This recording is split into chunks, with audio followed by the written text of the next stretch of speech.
challenges to the schedule that we're all aware of, and you've had guys out of the lineup, and then even adding guys into the lineup presents a new challenge.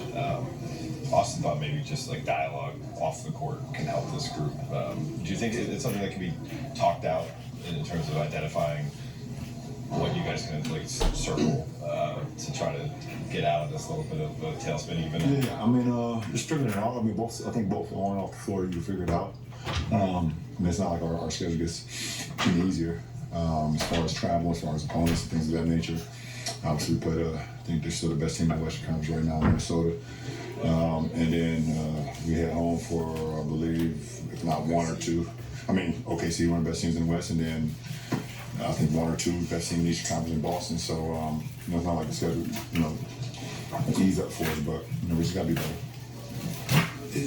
Are you sensing just, whether it be emotional or physical fatigue, or are there other things that you're seeing that? It's a little bit. It's a combination of everything. I mean, it's the emotional fatigue, it's the physical fatigue, it's the grind of the season fatigue, and then when you're not winning, obviously, that's the frustration fatigue. So, it's a little combination of everything. And you talked about too, it's hard to know what you are until you get a piece like Gabe back, and now he's back, but he's on the minutes limit. Last year you had was a lot of Vanderbilt and Rui once they came, and now this year it's been Cam and Torian starting. Is that all just the stuff that needs to get ironed out, and how do you kind of also not lose games right while it's being figured out? What's the overall piece of the challenge there? Well, I mean, that's not my call. Obviously, I understand that. It's very difficult as far as when guys are in and out and rosters have not been whole all year, whatever the case may be. And, Vando's working through, his situation. And, Rui has been up and down as far as his minutes. And obviously Gabe just come back tonight for the first time and he's on a minutes restriction. So we're just trying to find what works for us, what works well for us as far as lineups and things of that nature. We had a lineup out there like tonight, obviously, that we haven't played with all season. And Chicago was able to make a run when that lineup was out on the floor. So it's something we got to work through. I think it's trial and error, and it's going to happen on the fly because we don't have much practice on. LeBron, 20 years ago today was actually the first day that you played against Chicago when you played against the Bulls. Do you have a favorite moment against playing Chicago, and what's it like playing here against the Bulls? Favorite moment against playing against Chicago?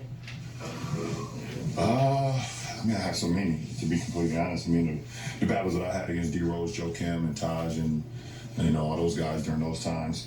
Either when I was in Miami or I think the 1 year when I was able to hit the game winner in Game 4, I believe, here by their bench. With D Rose and I think Joe Kim was still on that team. Taj, Jimmy was on that team. So the battles that I had throughout my career, either if it was whatever team that they had, it's been fun. Last question. Austin's got some sort of nice rhythm this past week or two. Just what have you seen from him, either it's in the locker room or on the court that's allowed that? Well, they are? Yeah. Just being stuff.